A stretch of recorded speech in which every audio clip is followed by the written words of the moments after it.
On va tout de suite se placer devant une première œuvre pour questionner la nature de cette émotion esthétique à travers trois grandes théories. Une théorie, on va dire, kantienne, une théorie hegelienne et une théorie freudienne. Et vous allez voir, ça va être très concret, très expérimental, très vécu, mais pourtant, il y aura derrière du concept. Avant d'ailleurs d'aller devant la première œuvre, je vous donne les trois grandes idées.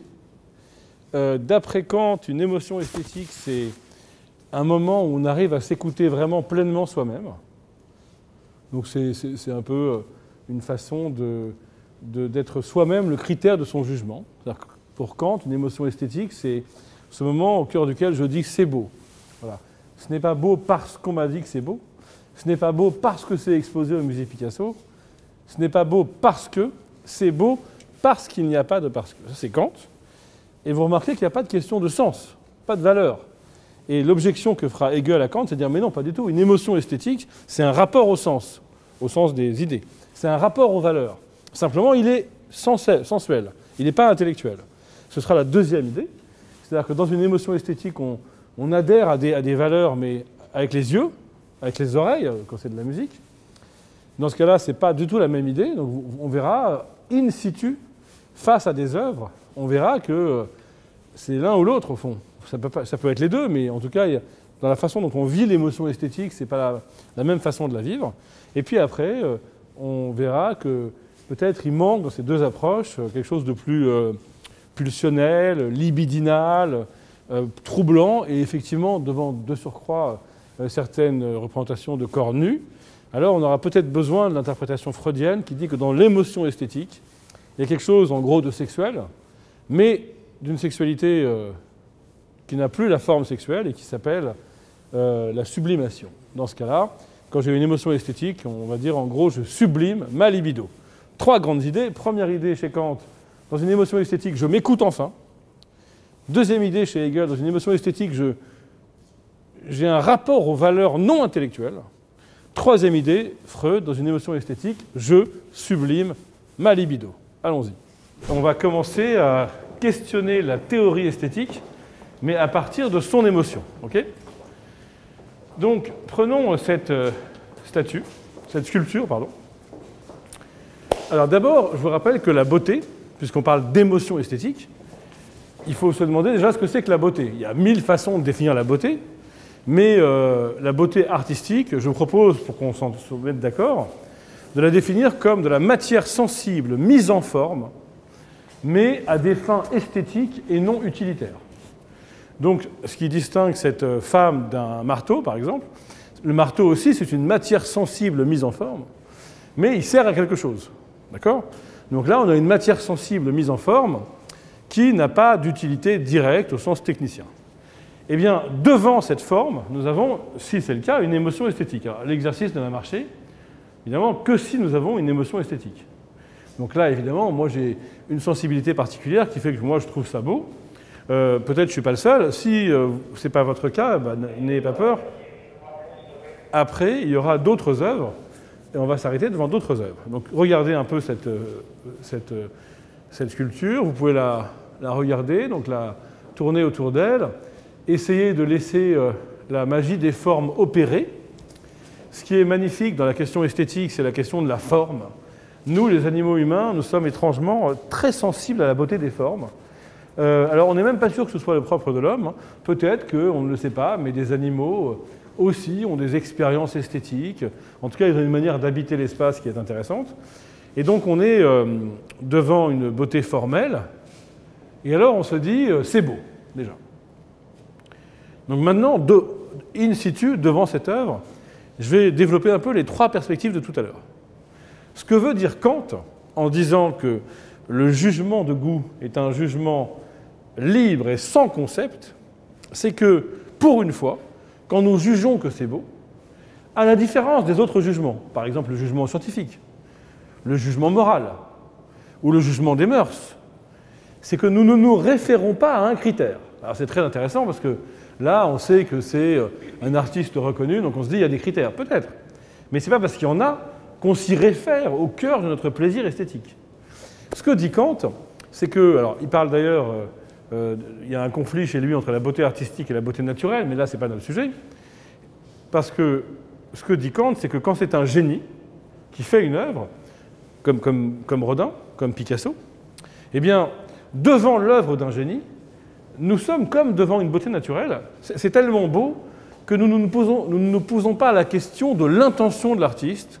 Et Kant de dire que le jugement esthétique, quand on dit c'est beau, il a 3 caractéristiques. Il est sans concept, on ne se réfère pas à un concept du beau.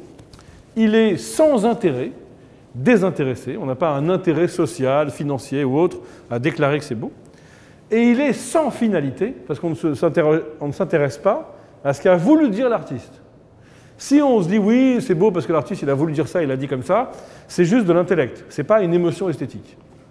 Et donc, bien sûr, la beauté naturelle, un paysage, est davantage propice à recueillir en nous ce jugement esthétique, puisque devant une beauté naturelle, c'est plus facile de ne pas se demander quelle a été l'intention de l'artiste.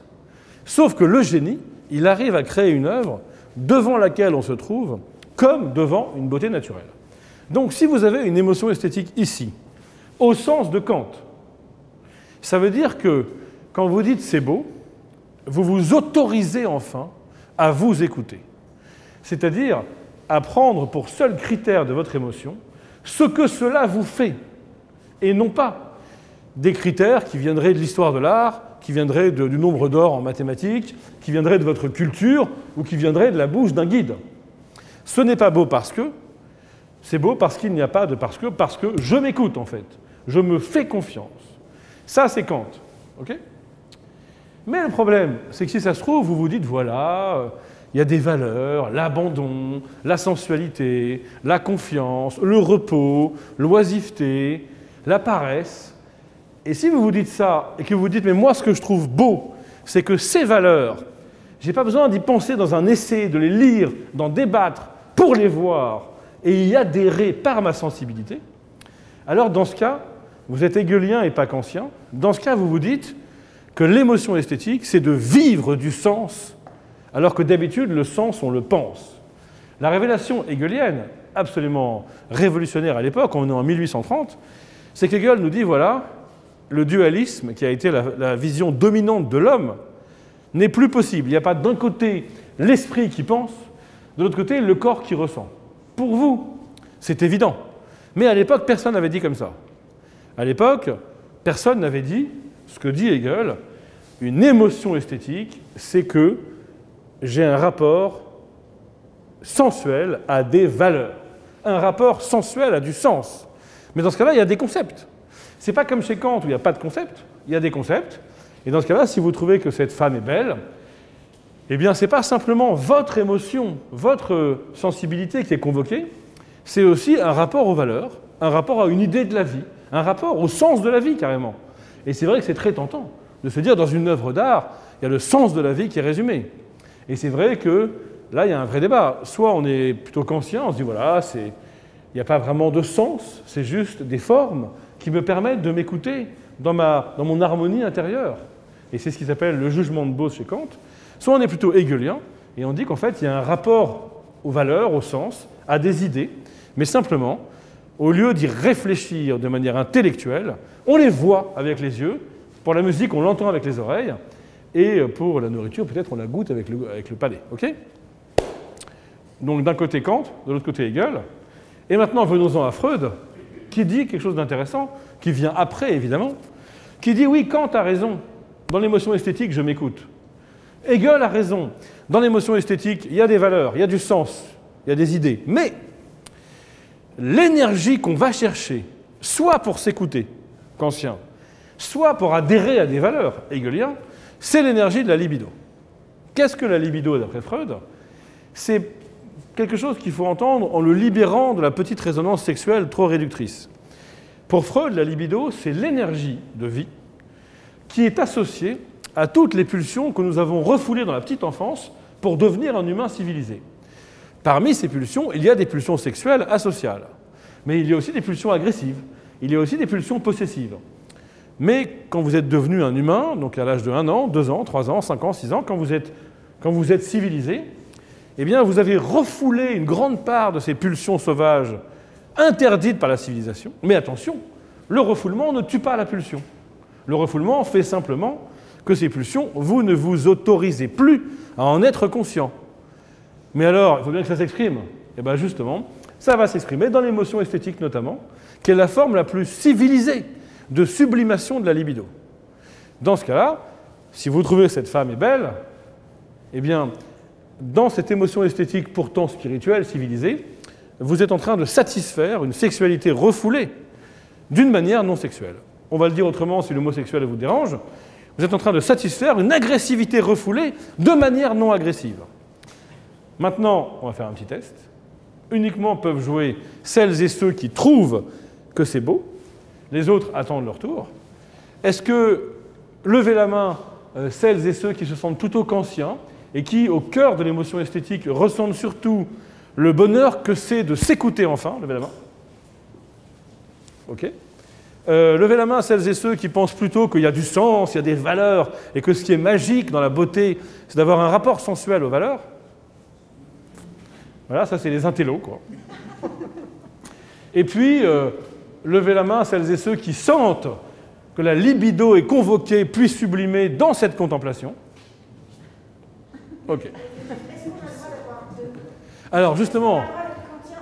Oui, justement, j'ai été un peu manipulatoire, mais c'est de la dramaturgie. En vérité, ce n'est pas du tout incompatible. En fait, vous avez raison.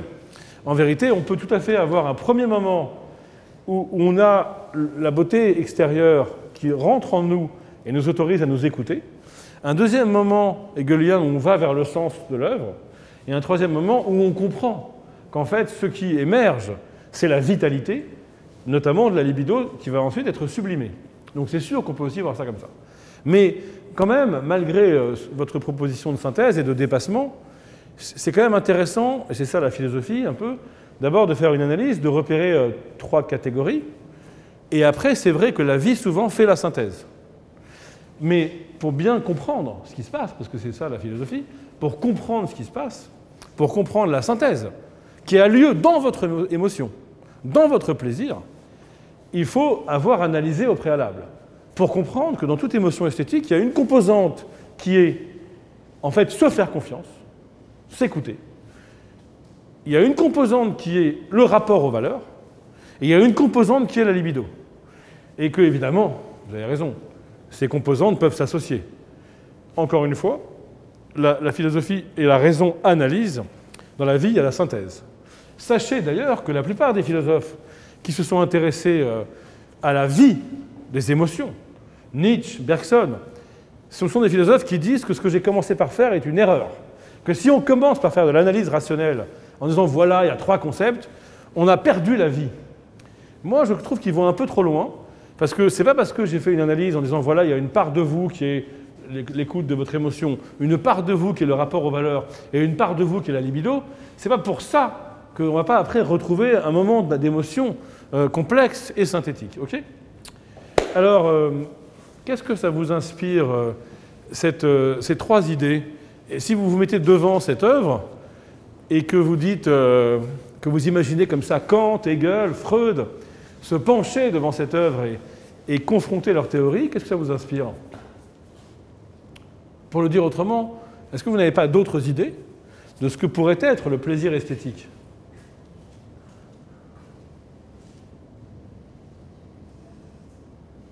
Est-ce que c'est la transmission aussi à l'autre?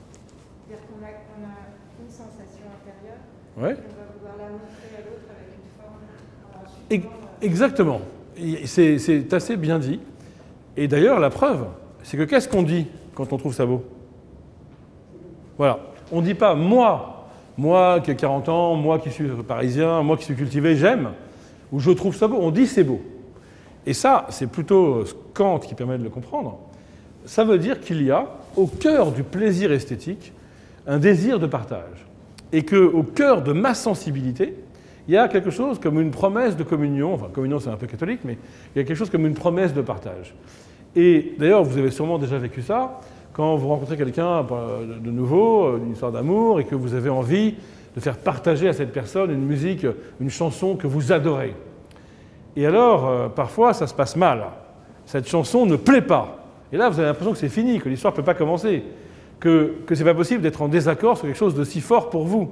Pourquoi c'est si violent, cette déception, cette désillusion? Parce que ça veut dire que le mouvement même de l'expérience esthétique est un mouvement, comme vous avez dit transmission, mais on peut dire plus généralement d'aller vers les autres. Et au fond, ce qui est bizarre, c'est que dans l'émotion esthétique, il y a une étrange dialectique entre quelque chose qui vous convoque, vous, profondément dans votre intériorité, et en même temps un élan vers les autres pour le partager. Alors on pourrait se dire, mais ça ne va pas ensemble. Mes élèves habituellement me disent, mais monsieur, moi je ne suis pas comme ça, j'en ai rien à faire de partager. Ce que j'aime, c'est que ça me touche moi, et je m'en fous des autres. Mais je dis à ce jeune élève, mais vous êtes plus mûr, c'est parce que tu as une pensée dichotomique, binaire. Tu crois que soit ça te concerne dans ton intériorité secrète, et c'est ça qui est beau, soit tu partages, et c'est cheap, et c'est édulcoré, mais non. C'est que la vérité, c'est que ce qu'on a le plus à partager, c'est ce qu'on a le plus secret. C'est notre vérité intérieure. Ça, les gens ne le comprennent pas. Ils croient que ce qui est partagé, ça va être plus superficiel que le jardin secret. Mais la preuve que non. On voit bien que dès qu'on a une émotion forte, elle nous touche profondément par rapport à notre histoire personnelle, évidemment, avec des résonances qui sont propres à chacun, évidemment. Mais dans le même temps, il y a un mouvement vers les autres, et c'est pour ça qu'on dit c'est beau. Je vous rappelle, comme vous l'avez dit, que c'est beau, c'est une vérité générale. C'est une vérité universelle. Ça veut dire que vous postulez. Alors, il y a deux cas de figure. Soit vous parlez mal français, et en fait, quand vous dites c'est beau, vous auriez voulu dire moi, je trouve ça beau. Et vous l'avez mal dit. C'est possible. C'est une option. L'autre option, c'est que vous parlez bien français, et vous savez ce que vous dites. Quand vous dites c'est beau, vous posez une vérité universelle, sans critères, comme le dit Kant, simplement parce que ça vous touche. Quelle liberté, quelle confiance, quelle arrogance, pourrait-on penser, s'il n'y avait de la générosité pour changer cette arrogance en simple confiance. Mais voilà, je suis d'accord, moi, avec Kant. C'est beau, c'est comme ça. Je n'ai pas besoin de vous le démontrer. Je n'ai pas besoin d'aller chercher le nombre d'or comme on l'a fait par le passé. Je n'ai pas besoin de vous expliquer que ça correspond à telle période, jaune, violette, grise de tel artiste, et à son choc parce qu'il a eu ça dans sa vie privée, n'importe quoi. C'est beau, je le sais. Et c'est beau pour tout le monde, on ne discute pas. Mais ce n'est pas de l'autorité, c'est de la générosité. Ou alors je m'exprime mal, et je dis c'est beau, et ma langue a fourché. J'aurais juste dû dire, moi, qui ai 48 ans, qui aime les femmes, et Picasso et Rodin, eh ben, je trouve ça beau parce que ça rencontre ma sensibilité. Mais vous l'avez dit, il n'y a pas que ça. Il n'y a jamais que ça. Il y a une promesse d'universalité. Maintenant, bien sûr, cette promesse ne sera pas tenue. Il y aura des désaccords, bien sûr. Mais ce qui fait le cœur du plaisir esthétique, et là ça devient un peu plus compliqué, c'est la promesse, c'est l'élan. C'est ce truc qui vient me chercher au fond de moi et qui m'invite à sortir de moi pour aller partager. Ce qui est la thèse de mon livre, Quand la beauté nous sauve, où j'explique justement qu'elle nous sauve de quoi? De l'individualisme étriqué, de l'enfermement dans mon petit ego, de cette espèce de réduction de l'identité personnelle à ce qui n'est que personnel. Et elle m'ouvre à la possibilité d'un être ensemble, d'un monde commun. Ce en quoi l'art est politique dans sa promesse, puisque l'art nous rend sensible l'idée que nous pourrions être d'accord. Je ne dis pas que nous le serons, mais nous sentons que nous en avons parfois l'envie. Quel talent faut-il pour, en mettant simplement en forme un peu de plâtre, un peu de matière, nous rappeler la promesse d'une universelle communauté des hommes. Bravo l'artiste. Alors, ça me paraît intéressant de faire le même exercice avec une autre œuvre, parce qu'évidemment, tout à l'heure, on avait quand même une femme nue, et il était peut-être difficile de faire l'économie de la libido dans l'interprétation. Là, c'est peut-être plus ouvert. Du coup, je vous propose cette fois de vivre la même expérience et de vous demander si, alors évidemment, il faut que vous soyez sensible à cette beauté. Si vous ne l'êtes pas et que vous ne l'avez pas été tout à l'heure, j'espère que vous le serez plus tard. Là, voilà, de toute façon, il n'y a pas un long chemin pour être sensible à la beauté d'une œuvre. Il suffit d'être présent, attentif. Voilà, donc ces formes vous parlent. Ou pas. Si elles vous parlent, On va rejouer la même question que tout à l'heure, mais on va essayer d'avancer dans la réflexion parce que vous avez remarqué que Kant, c'est 1795, Hegel 1830 et Freud 1900. Comme vous en doutez, on a peut-être eu d'autres idées depuis. Il s'agit de 3 génies, hein, donc ils n'ont pas eu des mauvaises idées ou réductrices, mais quand même, il y a d'autres idées possibles. Les formes de ces mains, si vous y êtes sensible, la beauté de ces formes, et que Kant a raison, au fond, ces formes ne vous parlent pas tant d'elles-mêmes que de vous et de la capacité qui est en vous d'être sensible à la beauté. Donc maintenant, on va un peu plus loin. Si on est kantien, l'expérience esthétique, c'est surtout l'expérience de soi, plus que de l'œuvre ou de la beauté qui crée cette expérience esthétique. Voilà pourquoi on dit que Kant a développé une esthétique de la subjectivité et pas des œuvres d'art. Et c'est vrai qu'il n'est pas très au courant en histoire de l'art. C'est vrai que quand il prend des exemples, ils sont assez ridicules. C'est pas quelqu'un comme Hegel qui est très cultivé, ou comme Freud évidemment. C'est quelqu'un qui a des goûts esthétiques assez superficiels en fait.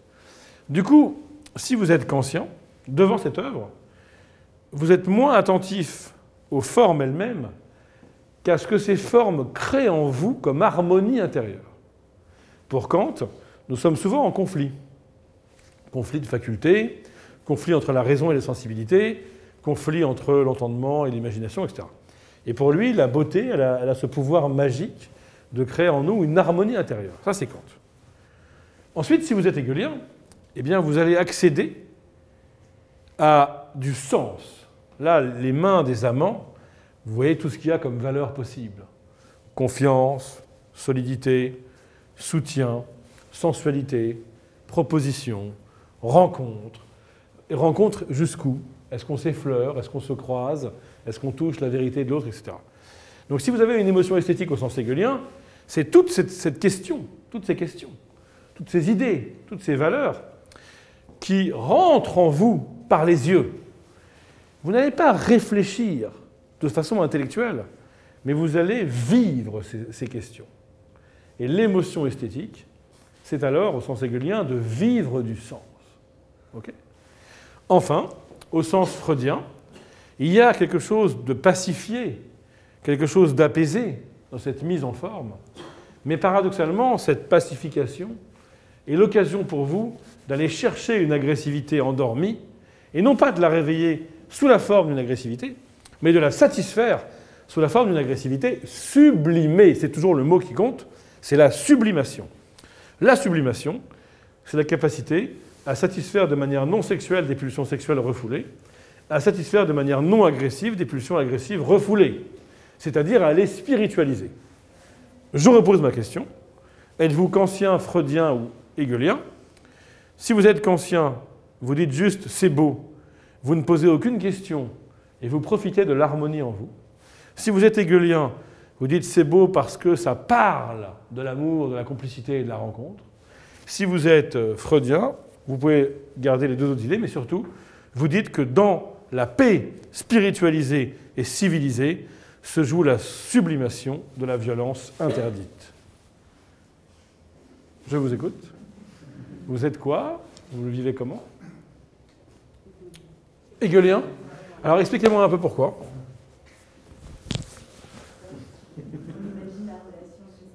Ouais, c'est vrai. Ouais, c'est vrai. Mais vous avez vu, ce qui est beau, c'est qu'on n'a pas besoin de réfléchir. On adhère, quoi. Et c'est pour ça, d'ailleurs, que l'art est dangereux. Parce que... Hegel, quand il propose de dire qu'on va imaginer sur une œuvre qui n'est pas forcément très démonstrative, toutes les images qu'on a en tête, c'est très freudien aussi. Donc Hegel, est-ce qu'il est freudien dans ces cas-là? Oui, un peu, mais c'est avant. Et donc Freud n'a pas commencé à travailler quand Hegel meurt. Hein. Mais oui, il est assez génial, Hegel. Il a deviné ça, je pense. Il a deviné ce que vous dites. Vous avez raison. De toute façon, quand il dit, quand Hegel dit on va vivre le sens, au sens des valeurs, à l'intérieur de sa sensibilité, on ne voit pas comment c'est possible s'il n'y a pas la libido, s'il n'y a pas une énergie qui va être investie comme ça. Donc voilà, c'est plutôt Hegel qui les synthétise tous, en fait. Mais ce qui est, parce que c'est un génie, hein, il a écrit l'esthétique, d'ailleurs, si vous aimez l'histoire de l'art, ben, il y a toutes les grandes œuvres de l'humanité qui sont commentées par Hegel. Hein. Les pyramides d'Égypte, le Sphinx, la peinture de Bruegel, tout y est, quoi. Enfin, tout ce qui a eu lieu avant lui, évidemment.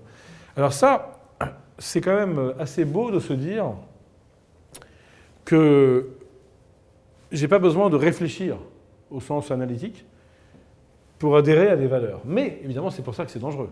C'est pour ça que les régimes totalitaires ont utilisé les artistes, parce que si on veut diffuser des valeurs d'agressivité, de racisme, d'impérialisme, il n'y a rien de mieux que les artistes pour ça. Nous, les Arnaud Breker, Jdana, enfin, tous les théoriciens ou les artistes ont été instrumentalisés par les totalitarismes pour cette raison.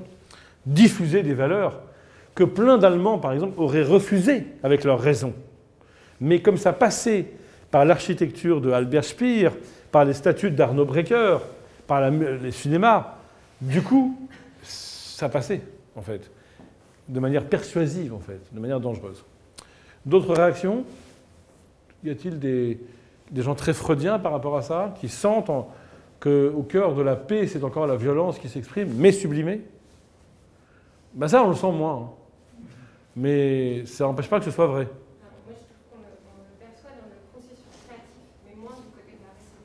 Alors oui, très très bonne. Oui, c'est vrai. Vous avez raison. La thèse de Freud de la sublimation, elle est d'abord développée dans la création. Il parle de Léonard de Vinci notamment. Mais ensuite, on peut tout à fait l'appliquer à la contemplation aussi. C'est vrai. Je vous laisse regarder un peu cette œuvre, celle-là, ou même les autres. Hein. Et comme ça, on va pouvoir aller vers une nouvelle idée qui n'est pas du tout incompatible avec les idées précédentes. Hein. C'est que, et là, pour ça, je vous demande de prendre un petit instant de contemplation, sans vous poser de questions, en oubliant un peu les trois idées du début, là. Et quand vous regardez l'œuvre, tranquille, en étant attentif, en étant présent et en étant dans une observation. Alors attention, hein. Les psychologues, vous savez, distinguent l'attention focalisée, concentrez-vous, et l'attention partagée.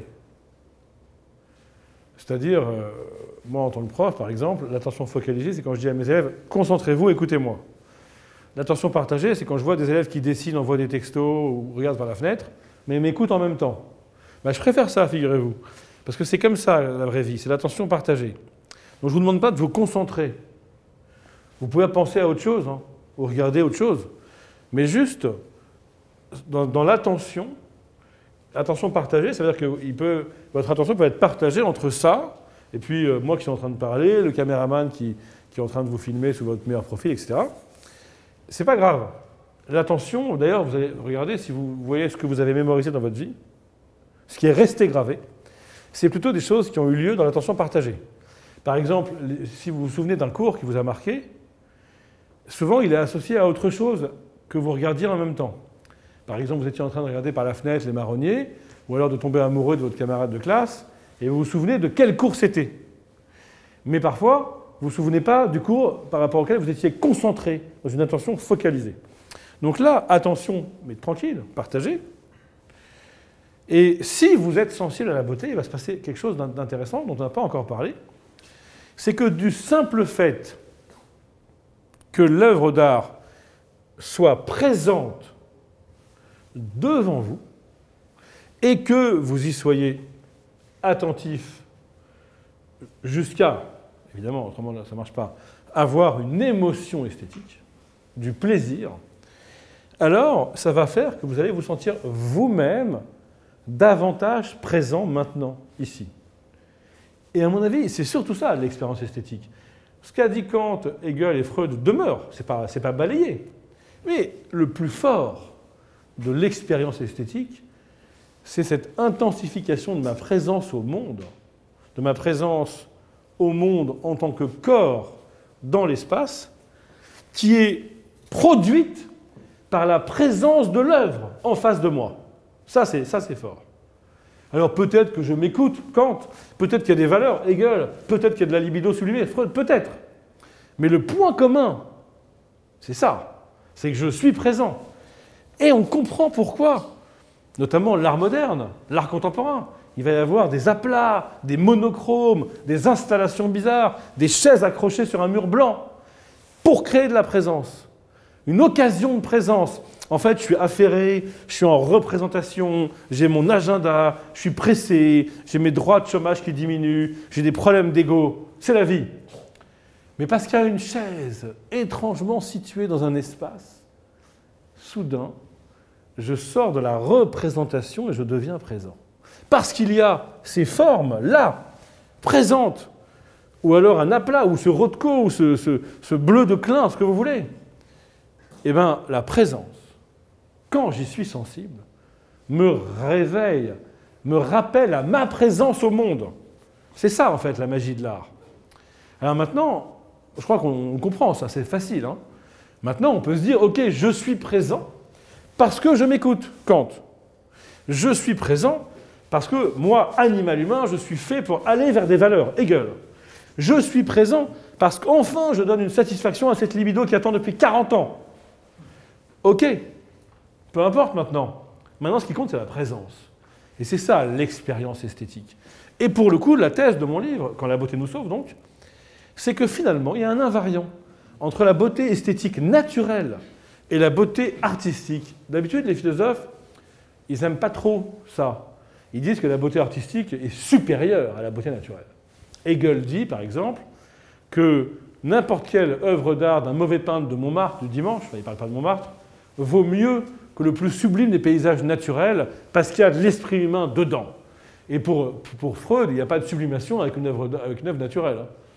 Mais Kant, c'est le contraire. Mais peu importe. Mais peu importe, c'est plus le sujet. Il y a un invariant. C'est ça qui m'intéresse, moi. Il y a un invariant. L'invariant, c'est que devant la beauté d'un paysage naturel, devant des montagnes comme ça, dont l'arrondi me semble sublime, devant la clarté d'un ciel qui me semble parler de Dieu, comme devant ces mains d'amant de Rodin, il y a un moment où, si je suis sensible, je suis rappelé à ma présence au monde. Et c'est pour ça que c'est agaçant. Ceux qui restent dans la représentation devant les œuvres. Les snobs, par exemple. Le snob, c'est ça. Le snob, il n'a pas compris ce que c'est que la beauté. Il est encore dans le social, encore dans la distinction sociale, encore dans la représentation sociale. Mon livre, Quand la beauté nous sauve, s'appelait d'abord « La beauté expliquée aux snobs ». Mon éditeur m'a dit que c'était une très mauvaise idée, parce que les snobs n'allaient pas l'acheter et les autres non plus.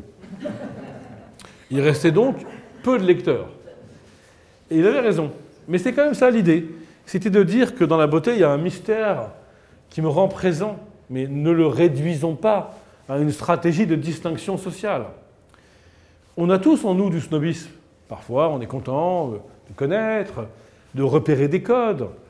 Parfois même, ça va m'aider à avoir une émotion, parce que peut-être. Mais l'essentiel de l'expérience esthétique, c'est plutôt le moment d'arrachement au code et de retour à une présence. Et la magie, c'est que franchement, bon, ok, c'est Rodin, mais bon, bah, ok, quoi, hein, c'est des mains, quoi. C'est juste de la matière qui a été mise en forme, et il se passe un truc bizarre. Le beau est toujours bizarre, disait Baudelaire. C'est que quand je les regarde, je suis de nouveau présent à moi-même et au monde, peut-être même aux autres. Comment ça se fait? Ouais. Est-ce que le syndrome de Stendhal a une explication propre à lui par rapport à la beauté? Voilà. Alors, le syndrome de Stendhal voulait dire que quand je suis foudroyé par la beauté, oui, voilà. C'est ça. Quand ça me fait mal, quoi. Oui. Ou c'est tellement beau que j'ai le souffle coupé. Oui, tout à fait. Disons que, pour l'instant, on était plutôt parti dans une autre direction, qui est la direction où ça me fait du bien. Pourquoi ça pourrait me faire du mal? Deux interprétations.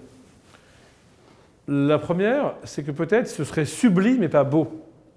Pour l'instant, on a parlé d'émotions esthétiques devant le beau. C'est sûr que ça, c'est pas sublime. Tout à l'heure non plus, c'est beau. le beau indique une harmonie qui peut faire écho à une harmonie en nous, d'où la lecture kantienne. Mais Kant, d'ailleurs, dans le sentiment du beau et du sublime, distingue le beau du sublime, qui est lui plutôt le lieu d'une déchirure, d'une disharmonie, qui nous montre qu'il y a une disproportion entre ce que la forme sensible peut signifier et l'absolu qui est au-delà de cette forme sensible et vers lequel, néanmoins, cette forme sensible fait signe. Dans ce cas-là, ça pourrait expliquer qu'on soit foudroyé. Première idée. Avec une lecture kantienne. Deuxième idée, avec une lecture hegelienne, c'est qu'il y a peut-être de l'absolu monstrueux qui est figuré dans le sensible. Et troisième idée, qui rend possible le syndrome de Stendhal, c'est que la sublimation est désagréable parce que ça réveille un truc, ça ne satisfait que partiellement, et le reste me détruit. Voilà. Moi, je verrais plutôt dans un sens positif. Alors, dans ce cas-là, dans un sens positif, c'est tout ce qu'on est en train de dire, en fait. C'est juste que ça va plus loin, on radicalise cet affect. Dernier point, avant de passer à l'œuvre d'après, et c'est évident, mais je précise quand même, ce plaisir est bien bizarre, parce qu'il n'est pas simplement sensuel, tout en passant par les sens. Il n'est pas simplement intellectuel, tout en convoquant des valeurs. Il est quoi entre les deux? Les deux. De toute façon, l'inconscient qui est convoqué dans la libido, si on écoute Freud, il est ni intellectuel ni physique. L'inconscient, c'est des pulsions physiques, mais refoulées. Quand elles sont refoulées, elles ne sont plus du corps ni de l'esprit. C'est ce qu'on appelle l'inconscient. Pour le dire un peu, pour ceux qui ne comprennent pas, parce que c'est bizarre, c'est comme si chaque cellule de votre corps portait la mémoire immatérielle du refoulement dont votre corps a été l'objet. Donc c'est ni du corps ni de l'esprit. Ça expliquerait un peu pourquoi le plaisir est bizarre. Pas simplement sensuel, tout en étant sensuel. Pas simplement intellectuel, tout en étant intellectuel. En tout cas, ce qui est sûr, à ce stade de la rencontre, c'est qu'on voit bien qu'on a besoin de ça pour savoir qui on est. Parce que ce qui est sensuel, c'est bien, mais c'est réducteur. Ce qui est intellectuel, c'est bien, mais c'est réducteur. Il n'y a pas beaucoup de choses qui vont convoquer cette humanité dans sa complexité. Et de surcroît, merci monsieur, dans un plaisir en plus. Alors, plaisir, satisfaction, expérience esthétique. Oui. Est-ce qu'on peut parler de jouissance? Alors, oui, on peut. Libre à nous de choisir nos mots. Il se trouve que dans le vocabulaire freudien, la jouissance, c'est inconscient. Et le plaisir est conscient. Donc, c'est un peu bizarre, parce que là, on est conscient d'aimer. Mais parfois, on peut penser qu'on a un déplaisir conscient, mais une jouissance inconsciente. Ça peut être intéressant devant des œuvres violentes, provocatrices. Ça voudrait dire que du point de vue conscient, on souffre, parce que c'est violent, mais ça vient satisfaire inconsciemment quelque chose, et ça pourrait relever d'une jouissance. Mais ça peut être un peu négatif, parce que c'est aussi pour ça qu'il y a des gens qui ne guérissent pas, par exemple. Ils ont des symptômes, et ils sont attachés parce que ça leur procure une jouissance inconsciente, mais ils souffrent consciemment quand même. Donc moi, ce n'est pas un modèle que j'aime beaucoup. Dans l'autre sens, on pourrait aussi dire que le simple fait qu'on ait un plaisir conscient, parce qu'on sait qu'on trouve ça beau quand même s'il n'est pas incompatible avec une jouissance, est peut-être plus intéressant que ce qui se joue d'inconscient qui est un chemin, mais qui conduit à l'émergence d'un plaisir conscient. Okay ?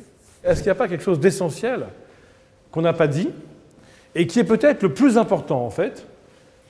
Et si je vous demande de penser à ça en regardant le penseur, c'est peut-être parce que... Essayez de penser à quoi il pense. Et peut-être ça va vous mettre sur la piste, pour le dire autrement, peut-être que pour l'instant je vous ai un peu induit en erreur en théorisant beaucoup, mais qu'en fait l'essentiel n'est pas là. Alors où serait l'essentiel? Donc l'essentiel, je crois, c'est que j'ai dit pour l'instant des choses qui relèvent d'une logique un peu de compréhension de ce qui se passe dans l'émotion esthétique. Okay ? Mais la question de monsieur sur le syndrome de Stendhal était d'ailleurs une perche très intéressante. Est-ce que vous croyez vraiment qu'on sait ce qui se passe dans l'émotion esthétique? Ben, je ne crois pas. C'est-à-dire que quand je vous propose un chemin d'interprétation kantien, c'est un petit chemin. Quand je vous propose un chemin d'interprétation hegelien, c'est un petit chemin. Quand je vous propose un chemin d'interprétation freudien, c'est un petit chemin. Et quand je vous propose de dire que tout ça, c'est une affaire de présence, c'est une façon d'en parler. Mais le mot qui manque, c'est le mystère.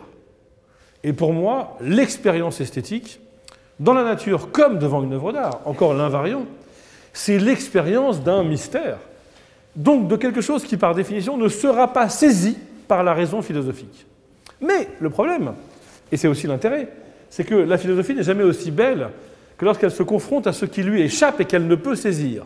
Par exemple, la beauté. Par exemple, le mal, Auschwitz. Par exemple, la folie, évidemment, la folie. Par exemple, la mort. Finalement, c'est à se demander si la philosophie n'est pas cette pratique qui sans cesse se confronte à ce qu'elle ne peut saisir. Auquel cas, la philosophie esthétique serait particulièrement bienvenue. Alors vous me dites, c'est bizarre, pourquoi parler pour ne rien dire? Parce que, figurez-vous, si on veut saisir le mystère, il faut s'en approcher. Et pour s'en approcher, il faut essayer d'interpréter. Donc moi, et c'est le chemin de mon livre, Quand la beauté nous sauve, c'est de dire, voilà, on va essayer d'avancer avec les philosophes pour essayer de dire le plus de choses qu'on puisse dire sur la beauté. Mais, bien sûr, à un moment, c'est comme un ponton, on avance et on plonge. À un moment, on y va. Et quand on y va, on ne sait plus. Eh bien, le ponton, c'est l'analyse philosophique. Et à un moment, il faut y aller. Et il faut y aller, c'est-à-dire qu'il faut regarder. Il faut entendre. Il faut ressentir. Mais simplement, je crois, et c'est ma conviction, que pour apprécier le mystère, il ne faut pas cesser de penser. Il faut penser en sachant que c'est limité. C'est-à-dire que pour comprendre que le mystère résiste à l'analyse, il faut analyser. C'est pourquoi, en tant que philosophe, j'ai fait un livre dessus. Autrement, je n'aurais pas fait de livre. Mais voilà, je crois que ce que je vous ai dit comme approche kantienne du plaisir esthétique est très intéressant pour mesurer que le plaisir n'est pas réductible à ça. Ce que je vous ai dit comme approche hegelienne du plaisir esthétique est très intéressant pour saisir que le plaisir résiste. Ou alors, on peut le dire autrement, quand tu as un peu raison, il y a de l'harmonie interne, il y a de la confiance en soi. Hegel a un peu raison, il y a de l'adhésion à des valeurs. Freud a un peu raison, il y a de la sublimation de la libido. Les philosophes de la présence ont un peu raison, il y a une présence au monde. Ils ont tous un peu raison, mais l'essentiel demeure, on n'en sait rien. L'essentiel, c'est le mystère qui résiste. Et pour fréquenter ce mystère, je vais maintenant moins parler et nous allons monter à l'étage.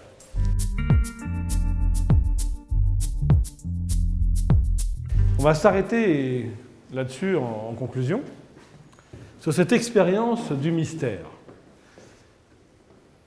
Et vous voyez, cette expérience du mystère, est-ce qu'on pourrait la faire autant si on n'avait pas commencé par parler, si on n'avait pas commencé par penser? Je trouve que l'expérience esthétique, c'est l'expérience heureuse du mystère qui d'habitude nous effraie. Le mystère, à vrai dire, parfois nous fait peur. Hein. Si par exemple quelqu'un soudain que vous aimez cesse de vous aimer et que c'est mystérieux, c'est pas très heureux comme histoire, quoi. Hein, c'est un mystère. Le mystère de la fin de l'amour, c'est pas un mystère très agréable, quoi. Ou alors, si vous avez vraiment peur de la mort parce que vous avez commencé à être malade et que vous dites que c'est pour bientôt, oui, c'est un mystère, mais c'est dur de faire l'expérience heureuse de ce mystère, vous voyez. Pour être encore plus pragmatique, prosaïque, si vous bossez dans une entreprise et que votre voisin fumiste est augmenté et pas vous, et que c'est mystérieux, c'est pas un mystère très intéressant, quoi. Enfin, pas très agréable, quoi. Ce que je veux dire, c'est que le plus souvent, on a peur du mystère. Et d'ailleurs, on apprend à le réduire, à raisonner, à l'arraisonner, à le saisir. Et bien, ce que nous apprend l'art, en fait, c'est à enfin aimer ce qui nous échappe. C'est pour ça que je n'ai pas voulu être trop long dans les explications philosophiques du plaisir esthétique. Ce serait rater la vérité. Et vous voyez, je trouve que là, si on trouve ça beau, évidemment, en vérité, c'est surtout parce qu'on ne sait pas pourquoi, en fait. C'est surtout parce qu'on ne sait pas pourquoi ça nous touche autant, mais que pour une fois, ne pas savoir nous attire. Et on se sent fort devant ce qui résiste. Au lieu de se sentir en panique, au lieu de se sentir en effroi, même l'effroi dans une œuvre d'art nous fait du bien, alors que dans la vraie vie, ça nous terrifie. Et bien voilà, c'est une leçon de sagesse, au fond, l'expérience esthétique. Parce que la plus grande sagesse dans la vie, c'est d'apprendre à aimer sans posséder, d'apprendre à ne pas vouloir tout comprendre. Comme vous avez peut-être remarqué, on ne comprendra pas tout, hein. Mais on veut tout comprendre. Et on est en panique dès qu'on ne comprend pas. Et bien dans l'expérience esthétique, on apprend à aimer sans posséder et à aimer ne pas tout comprendre. Et le peu de choses qu'on comprend participe du fait qu'on se rapproche d'un mystère et qu'on en fait une expérience heureuse, c'est-à-dire au fond une expérience sage. Alors évidemment, le mystère, ça peut aussi être le mystère du mal, hein, bien sûr. Ça peut être le mystère de la mort, ça peut être le mystère de l'amour, mais ce qui est sûr, c'est que les chemins qu'on prend pour s'en approcher sont d'autant plus intéressants qu'ils seront insuffisants. Mais ma conviction, et c'est le cœur de mon livre, c'est qu'il faut les emprunter. Si on n'apprend rien, si on n'est pas cultivé, si on n'écoute rien, ben en fait, on ne va même pas entrevoir le mystère, on va juste rien comprendre. On va manquer tellement d'éléments, de codes, d'interprétations, tellement d'aide, tellement de soutien, on va manquer tellement de choses qu'on va rater l'expérience. C'est pourquoi on pourrait penser que mon propos, il est un peu anti-histoire de l'art, anti-guide, quoi. Souvent, quand j'ai sorti mon livre et j'intervenais dans les musées, les guides étaient un peu gênés, ils avaient l'impression que j'étais agressif à leur égard quand je disais des phrases comme « faites taire les guides et écoutez-vous ». Mais c'est une mauvaise façon de parler. En fait, il faut écouter les guides, tout simplement pour être rassuré dans son inculture. Parce que souvent, l'inculture, c'est un frein psychique. Je me dis, j'y connais rien, donc je ne m'autorise pas à m'écouter. Évidemment, je pourrais m'écouter sans savoir à quelle école ça correspond, à quel mouvement ça correspond. Mais parfois, et surtout dans l'art contemporain d'ailleurs, le fait de ne pas avoir l'école fait qu'on ne s'autorise même pas à être ému. Donc il faut les écouter, les guides, bien sûr. Mais pour savoir que l'essentiel va être de s'écouter soi, in fine, et de s'autoriser à s'écouter soi-même. L'expérience esthétique, c'est cette autorisation, doublée de cette fréquentation d'un mystère qui enfin ne nous effraie plus et qu'on apprend à aimer. On apprend à accueillir ce mystère. Alors évidemment, vous retrouverez l'invariant. Mystère aussi, il y a dans la beauté naturelle. Et je raconte à la fin de mon livre une expérience mystique que j'ai vécue quand j'écrivais ce livre. J'étais à Varangeville, dans un petit hôtel, où j'écrivais mon livre, puis j'avais écrit les 2 tiers, et dans les 2 tiers du livre, je vous racontais ce que j'ai raconté en résumé aujourd'hui. Kant, Hegel, Freud, etc. Et puis, à un moment, je vais nager, c'était à la Toussaint, elle est un peu froide et tout, et quand je vais nager, il pleut, le ciel est gris, mais la propriétaire de l'hôtel dit un truc sympa, elle dit « Ici, il fait toujours beau 1 fois par jour ». La phrase typique des Normands, vous savez. Je vais nager, je nage la brasse coulée, je mets un quart d'heure à rentrer dans l'eau, peu importe, et à un moment, je sors la tête, et le soleil avait complètement explosé la grisaille. Il y avait des grêlons juste avant, mais le soleil avait noyé les grêlons et fait surgir les falaises de craie dans une blancheur incroyablement lumineuse. Et j'ai eu une expérience métaphysique. Enfin, j'ai eu l'impression d'une épiphanie, que quelqu'un me parlait, que le monde s'ouvrait. Mais surtout, c'est pour ça que je vous raconte ça, autrement ce serait juste pas intéressant. Surtout, je me suis dit, mais quel con! Tu parles du beau, mais tu ne parles pas de ça. Tu parles du beau comme un philosophe qui comprend, qui interprète, qui analyse, mais tu oublies l'essentiel. C'est que l'essentiel, c'est ce qui résiste à l'analyse. Et c'est pour ça que le livre conclut sur cette expérience du mystère que je vais vous proposer de vivre pendant quelques minutes en regardant soit les deux dans leur correspondance silencieuse, soit celle des deux qui vous touche le plus. De toute façon, les deux se prêtent très bien à ce caractère énigmatique de la perception. Voilà. Pendant que vous regardez ça, je vais parler un peu, mais plutôt pour accompagner cette méditation, par exemple, en vous disant que ces formes surgissent. Elles sont tout le temps en train d'apparaître. Vous voyez, elles ne sont pas là, posées, figées. Vous voyez bien que ces formes apparaissent dans le moment où vous les percevez. Si vous ne les percevez pas, vous pensez à autre chose, elles n'apparaissent pas. Mais la perception, c'est les faire surgir. Et quand vous avez une émotion esthétique, elles surgissent à nouveau. C'est pourquoi l'apparence est un apparaître, comme le dit Merleau-Ponty. L'apparence n'est pas figée, ce n'est pas descriptif, ce n'est pas plat, c'est un moment de surgissement. Moi je trouve, si je me mets là, comme vous, que là, c'est pas du tout inerte, quoi. C'est pas du tout de la matière posée, c'est pas du tout calme, c'est en train de venir à moi dans le moment même où je le perçois. C'est comme si ce visage me faisait signe, comme si ces formes surgissaient sur le fond du reste du monde. Et c'est là que peut-être on comprend que toute œuvre d'art nous dit ce que c'est qu'être une chose ou être un homme, un humain, c'est apparaître aussi sur le fond d'autre chose. Peut-être tout à l'heure vous allez retrouver un ami pour prendre un verre dans un café ou retrouver chez vous quelqu'un, ou plutôt dans la rue, c'est mieux. Je veux dire, par rapport à ce que je veux dire, vous allez voir quelqu'un surgir dans la foule rue de Rivoli. Et puis vous reconnaissez cette personne avec qui vous avez rendez-vous. Et pourtant, de là où vous êtes, c'est très dur de la reconnaître. En tout cas, on ne reconnaît pas ses traits, on ne reconnaît pas ses habits, on ne reconnaît pas ses valeurs morales et ses convictions politiques. On reconnaît quoi alors? Son style. Comme ça. C'est-à-dire que nous ne faisons que surgir sur le fond du reste du monde. Et l'art nous montre la vérité même de ce que c'est que vivre. C'est-à-dire qu'il n'y a pas tellement de différence. Votre manière de surgir, c'est votre style personnel. Exactement comme un artiste fait surgir ce visage d'une manière singulière.